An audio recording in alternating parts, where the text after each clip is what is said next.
didn't mention this, but apparently this shit's sponsored by PlayStation. You know, everybody has you know, as soon as I saw the first shape, that's all I could think. Yeah, I was like, is this pretty much branded by them? I mean, that's a pretty interesting way to go about things, but I'm not even trying to be funny. It might be worse to work at this motherfucker. Did you see their quarters? When you saw their actual living quarters for the workers, I'm thinking they gonna walk into like an apartment, bro. It was a prison cell. Yeah, that's it. That's literally what it was. I was like, fam, it's a bed, it's a mirror, it's a toilet.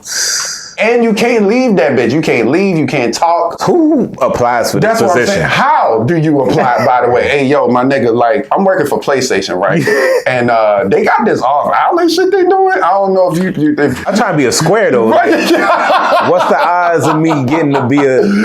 Oh, you got to work your way up. You got to work your way up to be a square. Yeah. You know, that's like the supervisor.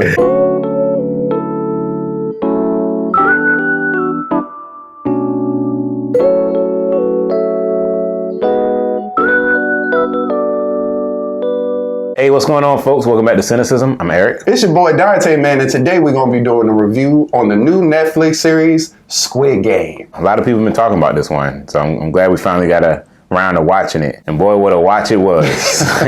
Squid Game it's about a group of people that are all somehow in debt. And in order to get out of that debt, they sign up to play a series of seemingly childlike games in order to win a huge lump sum of money. And apparently there can only be one winner. At first I was under the impression there could be maybe multiple winners at the end, but no, it's only one person that's gonna make it out of this. They are unaware that being eliminated from the different games leads to their ultimate death. I remember in the beginning they were saying words like eliminated or disqualified, but they weren't saying murdered. They never. They failed to mention that. It's kind of interesting because in the midst of these games and everything that's going on, you get to know a lot of these characters, and they actually get a few people in here that you rooting for sure. But man, ain't no real winners in this game. I'm gonna tell you that. Because even if you win, you've lost so much. So we're gonna talk about Seong. He was the most focused on character of the whole series, probably. You got a lot of other supporting characters that play pretty pivotal roles. He's the one that drives the plot forward. He appears to be just a bum living with his mom. He's got a daughter who, he's not a deadbeat, but he just doesn't have the resources and finances to support his daughter. So she lives with her mom and stepfather. He just kind of ain't shit, unfortunately. Yeah, for real. But he don't seem like a bad dude. He just seems like his priorities are just not where they should be. Yeah, and he also seems to have rotten luck too. I'll throw that in there. His bad luck is perpetuated by his bad choices. I'll say that. That is an excellent way to put it. Because of all his gambling debts, he ends up coming across this guy at the subway track who challenges him to a game. If he wins the game, he gets money, but because he doesn't have money to pay if he loses, the dude gets to smack him. So this dude's smacking him for like an hour. What he said, you pay me with your body? Yeah, right. That could mean anything. That's a poor English translation. I doubt the Korean said that. I don't doubt it.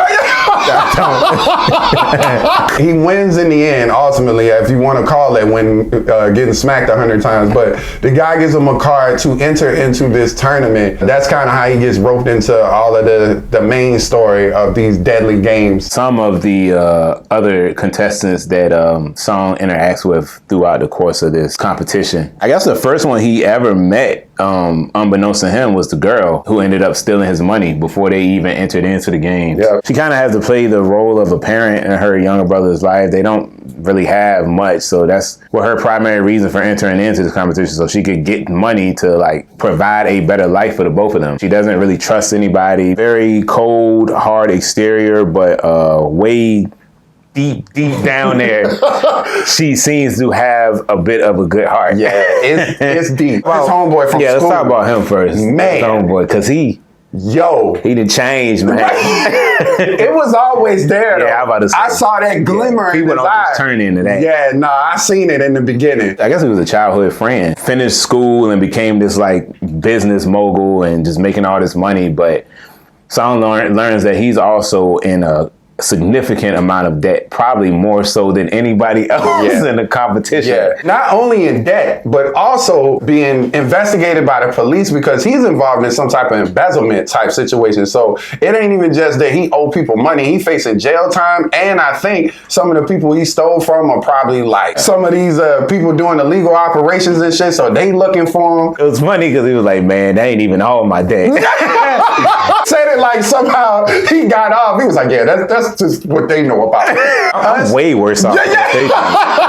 They're not even close. And you can tell that everything he's doing is purely self-preservation because there's elements that he's a good guy, but it's like if it's gonna be me or you, he like it's you all day. He don't even hesitate. He's a pretty smart guy, as you would probably have to be to achieve the level of success he had before the debt, but he uses that in a very manipulative and very deceitful way, man. It's just sad to see, you know, with people that he befriended. Because, you know, a lot of them had tried to band together. I think they were under the same impression that we were, which is that there could be multiple winners. So, you know, people trying to team up as anybody would in a situation like that. It's like it's strength in numbers. Natural human instinct. Absolutely. But he turning on his own team. You want to talk about the Pakistan dude next or the old guy? His shit was fuck. His name was Ali. I remember that. Yeah. What an unfortunate demise for him, huh? He wasn't a natural born like Korean citizen. He had come over there for work, I guess, and he had been working in this. What the fuck was that? A warehouse, a sweatshop? Let's call it a sweatshop. That's what it looked like. Of course, in an environment like that, does not care about the well-being of the workers. Dude ain't even getting paid, right?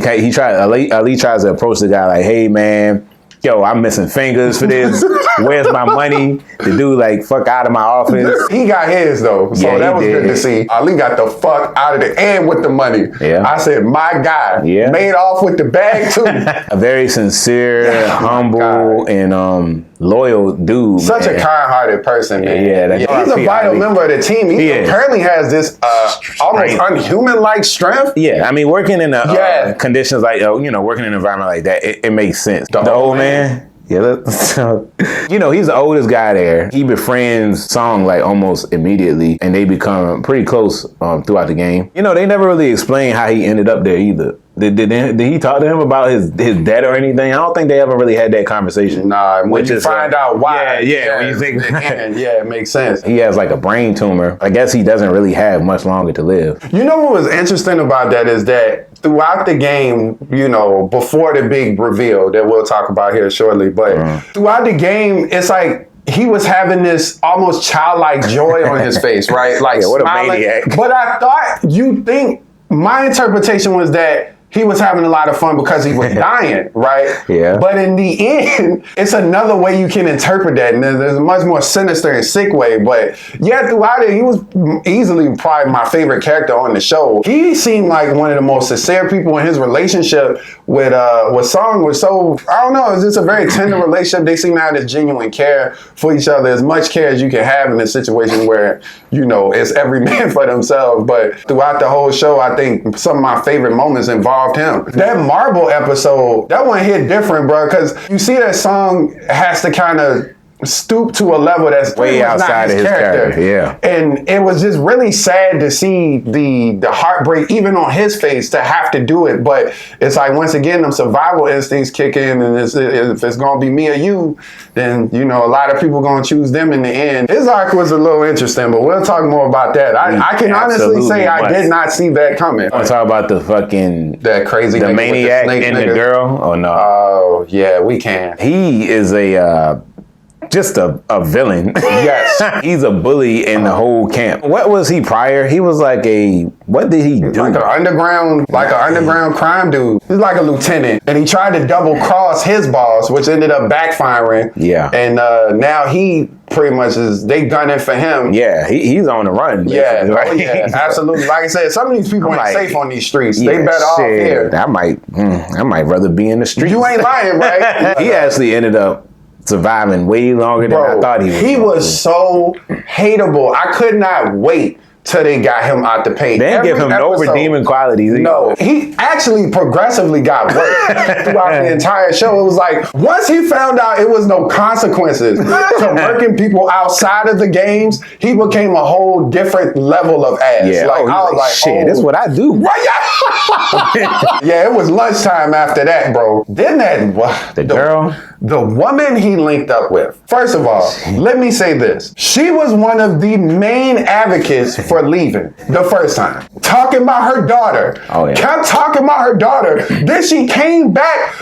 I'm like, yo, what happened to your daughter, yo? Like, you was one of the main people. First of all, even when they took that first vote, the moment they mentioned the bag, which was fucked up, they was like, all right, well, before y'all vote, let me show y'all how much money y'all could be winning. Her whole vote changed. We don't really get to know or find out much about her history or what put her in this position or, you know, anything about her. She's kind of just a very obnoxious character all throughout. She on team her. She ain't even pretending to try to link up with nobody else. She's clearly out for her own agenda. I'm like, damn, you got kids, huh? Right. And then they was fucking, which I don't even know under what circumstances this would arouse anyone.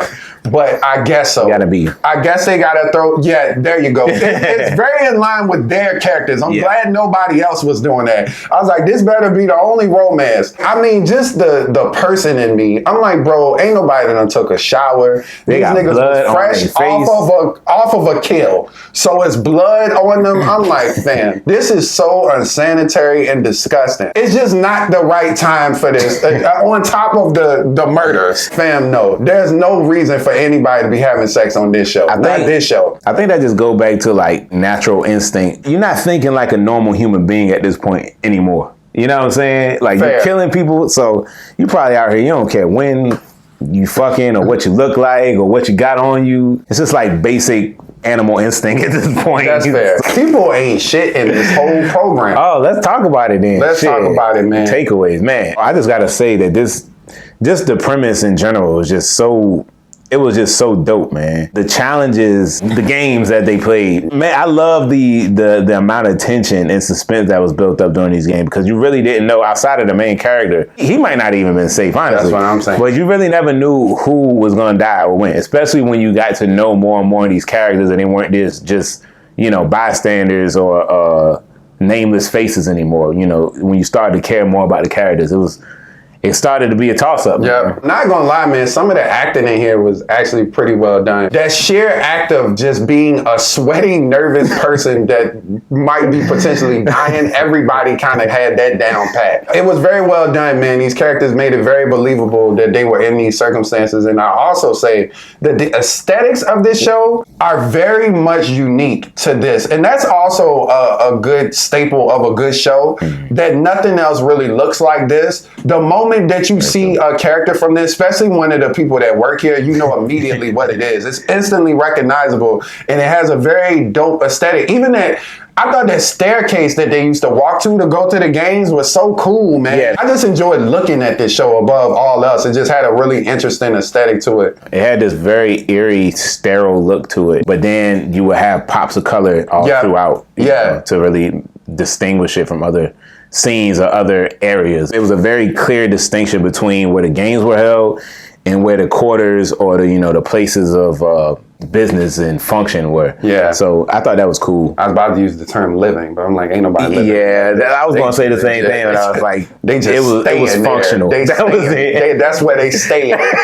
But ain't nobody living in that motherfucker. Man, you know what else I want to touch on? The games themselves. So I went into this show pretty blind. Like I didn't really, people mentioned it, but I didn't know anything about the premise. I didn't know what the stakes were. I didn't even know what kind of show it was. So I'm glad that I went in without that expectation. But I knew people were going to die. Yeah. Like you just knew that. Yeah. At the start of the first game, when I saw everybody spread out, that open, clear space, I was like, this is not going to end well. No. And it's fucked up because a lot of people just died from the sheer panic of it all. You know what I'm saying? Like people start like running. Getting trampled. Yeah. But you know, man, something has to be said for the people that didn't run. That means you were really paying attention to what's going on. It's like, okay, all right, well, clearly if you move, you about to get clapped. Yeah. But I see a lot more people dying in that situation than they showed in the show. But I know that they gotta have people for us to watch. Yeah. But I was like, nigga, no, out. Everybody in that bitch if you hear a gunshot, you see a nigga get mowed down, everybody probably gonna start running just out of sheer instinct. These people that work there,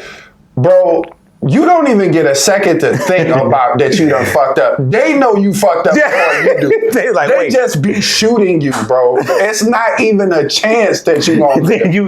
You ask them questions, I'm talking about nothing. Yeah, they don't provide you any information. The one that I thought was fucked up was that glass game. Absolutely. There was no strategy involved in that. There was literally a game just to eliminate players. I was thinking that maybe they wanted them to have a strategy, but then when they developed one, they tried to kill it. That pissed me off. I was so upset. I was like, bro, how the fuck? So out of sheer chance and luck, do you even win this game, man? If you in the front, anybody in the front, there's no way you gonna win this. Yeah, like, I thought out of how many tiles they were, your odds is just... Yeah, man.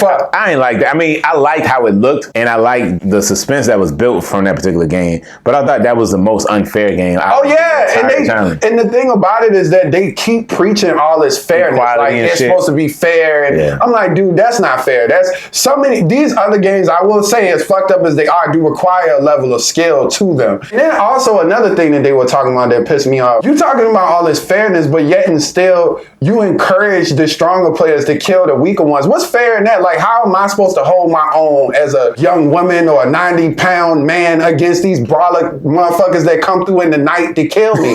Like, I'm not gonna stand a chance. That's not fair. It was moments in here where I was just like, that's very weird for them to do that. I understand you gotta mow down people just for an episodic reason. Like, you can't keep having this many players for us as the viewer, but for the games, I just thought it was a better... For the rules established in the game. And then on top of that, at the end of the glass bid shit, when they just exploded the glass everywhere. Yeah. I'm like, that's what killed the old girl. Yeah.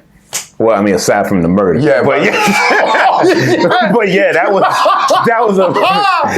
ain't help. I like these shows that the concept is so outrageous, but then when you think about it, you're like, I don't know, man. You think that these people would not have returned to this shit. They took a vote initially that they were going to leave. And I thought that was cool. And there was no strings attached. They could actually really leave. And they just wouldn't get any money. Yeah. When they found out what these games were, because originally they don't tell them that it's deadly outcome. But they left. Everybody left. These motherfuckers came back to the shit. That's the wild part. To me, at that point, there is no, like, they kept trying to villainize this company. Yeah. And I'm like, okay, if they were abducting people and if people were here against their will, or if you didn't know the circumstances, then they're villains. But when y'all come back and knowingly know what's going on, I don't know what all the begging and all the pleading for your life shit is after that. I don't get it. Like, and then a dude went there with his wife. Yeah, that was... Yeah. Like, bruh. Well, what outcome were you expecting from this game? Even if y'all got to the very end, then what? Yeah. Then what's gonna happen? Right. Yeah. Y'all ain't had shit else to lose. I don't know. Hope they ain't had no kids, but that was my mommy's not coming back. Yeah, I guess if I was ever in that type of situation where I was in that much in debt and I couldn't even survive, I don't know. Maybe I would consider doing some wild shit like this too. And that's sure there are people out here that would absolutely consider doing some shit like that. That's what I'm saying, though. It make you think, like, man, there's some people out here that would probably do more people than we probably would care to think would do some shit like this. But yeah, man, in the end of it all, bro, that money ain't worth it, man. You see that when he actually wins the game. Man. It's like, dog, you gonna spend 42 billion won in therapy, nigga. Like, I mean, basically. Yeah, and it's like a chunk of that. Even if it's people that you didn't know personally, just seeing that level of death, I mean, that is traumatizing. You think about people that, veterans of combat, I mean, they don't come back the same a lot of times. Yeah. Oh, yeah. Even that guy, man, that bully dude, I mean, he seemed impacted at moments. Like, he had put a target on his back probably unknowingly. Being this big bully character, being the strongest ain't always to your advantage when you outnumbered. So he had to maintain that disposition throughout the show, or else they would have probably pounced on his ass if he showed any weakness. But there were moments even with him where it was like, yeah, he not okay neither with some of this shit that's going on. You're not supposed to be. Yeah. You want to talk about about the cop? reveal? The brother? You want to talk about the brother or the? Oh yeah, it was two big reveals. The brother I predicted. That was one of the ones that I saw. Yeah. I figured he was working there in some capacity. I knew it was him. I knew it was the guy in the black. I was like, that's him. Yeah, I need to figure out what made him want to do that. I really thought we were going to get that answer. How he got in that position. Easily. I want to see. Yeah. I want to see that. I'm very curious. Who he talked to. You know what? Well, yeah, let's talk about the brother. And then I got one more thing. Who the fuck would play this and be like, yo, y'all hiring? This shit seem all right. Y'all niggas hiring? I got questions, man. A lot of them. A lot of them. Did the brother die? Did he kill the brother? Oh, yeah. I thought he was. He fell for, that was quite a fall. And quite a shot. Yeah, while being wounded by a bullet. So that dude went through all of that just to die like that. And then didn't get any answers either. I was kind of left a little perplexed, but I was have to rewatch that whole situation. Even as somebody that saw it coming, I was like, okay, well, the reason I kept being intrigued by it was because thinking we're going to get some type of information. We did not. Well, I would like to know what him and the older guy's what their relationship was. He seemed like he become somewhat of his caregiver. I was just about to say that. So right. I want to know how that formed too. Maybe we'll have a prequel or something. I would be here for a prequel. The old man's, his reasoning was know what the fuck he on. His reasoning was fucked, but I at least got some information as to why he's doing what he's doing. But so in the end of the show, we find out that the old man, the sweet old man that everybody loved, ended up being one of the main guys even running the games, which was crazy to me because he could have died in some of these situations. That red light, green light alone could have killed him. Like, he could have been out the paint easily. You know, old people be moving unnecessarily, so he might have just shook his way into the bullet. It's pretty weak to hear his motivations behind it, and you know, they do this plot point so much, I'm convinced that it's real, that rich people just kill people for fun. The conversation he had with Seong at the end, I was like, bro, why are you so upset with them when you voluntarily came back? I just don't understand. So you came back to the murder games and thought, what, it won't gonna be no murder game? Like, what? How mad can you be? He kept saying stuff like, you did this to us. And I don't know if that's a poor translation or what, but they kept saying like, yeah, you did all that. It's like, no, we didn't do. And he said that to him. He was like, bro, but you chose to come here. You knew what it was and you chose to come. No, I would assume that knowing the stakes, you realized that not everybody was gonna fucking live through this shit. Those some high stakes, bro. Dog, these evil niggas always be tripping me out though, because whenever you try to talk to them, they never get them any straight answer. He was like, yeah, man, why would you do this to us? He was like, you know, the butterfly is the most fragile of all. Nigga, Master Roshi, did you try to kill me, nigga? Was it you? You albino raisin? Was it you, nigga? Fuck about no butterfly now. They do be about cryptic. You know, talking about the nigga on the corner. Hey, but the murders, sir, can we talk about the murders? How would you feel about a season 2 of this? I don't know. I guess if it was a prequel series, I would be somewhat open. I feel like when they start making too much of a thing, it takes away the novelty of it. You know what I mean? So I'm hoping it doesn't get stale if they do something else. But I think I would prefer a prequel over a sequel to this. I'm right there with you. That would make way more sense. Whatever he gonna try to come back and do, I think is idiotic. It's dumb as fuck. Nigga, take the bag and run. Yeah, I mean, all them people, now all them people done died in vain. It's like, what the fuck you gonna do? You don't know where this shit at. You don't know how to get to these people. You don't know how many people involved. Exactly. You don't know what level this goes to, the extent of power or authority. Just go live your life, bro. Yeah, I mean, them people done died. I thought he was gonna just take care of his daughter and take care of old boy. That's what you need to do. Take care of old girl, son, brother, and just be off. Get you some therapy. Yeah. And go be with your daughter. Yeah. Man. That's all you got to do. Be grateful, bro. And it's really not no real blood on your hands. You didn't kill anybody. You really did. He did not directly kill anybody. Yeah, he was one of the people that didn't resort to that in this show. So you really got a clean conscience in that sense. This first season of Squid Game was pretty dope. It's one of the best shows I've seen of the year, probably, easily. I really enjoyed it all the way through, man. I thought the characters were very complex, and they just weren't those one-note, one-dimensional characters that you typically see. They're pretty well fleshed out. You understood everybody's motivations for the most part. I just thought it was a well-executed show, man. The suspense, weren't 100% sure who was going to survive some of these games. I thought it was done very well. Because of that, I'm going to give Squid Game I think it's a 9 out of 10 for me, man. I thoroughly enjoyed this show. This show is great. I'm always a big fan of shows that shows that make you think, but at the same time can entertain. Because there's a lot of stuff in this show that's just, I mean, sheer entertainment. But at the core of it, it is like this underlying theme that you kind of wonder, right? Like, what if? I think that's a very powerful thing for a show to do in the midst of keeping you very much on the edge of your seat with these characters. The aesthetics of it was one of the main things that I found very engaging from the start. I thought it looked very cool. Overall, for me, man, I'm gonna give this 8.5. It's good to see a show that's getting a lot of hype, that's probably deserving of the hype. Sometimes things is hyped up for the wrong reasons. Man, ain't that the truth? All right, y'all. Thanks for tuning in to our review of Squid Game. Hope y'all enjoyed it. As always, don't forget to like, share, and subscribe to our channel. And if you have any suggested reviews that you'd like to see us do on the channel, don't forget to drop a comment below. If you guys have seen Squid Game, please let us know what you thought. How'd you feel about the characters? How'd you feel about the ending? How would you feel about a season 2 of this show? We'd be very interested to know that as well. And how would you feel about being a part of the Squid Game? Man, listen. Would you do it? Would you sign up for that significant amount of money? Really, really curious. And don't be lying either. All right. Hey, thank y'all for tuning in. We appreciate y'all. All right, peace.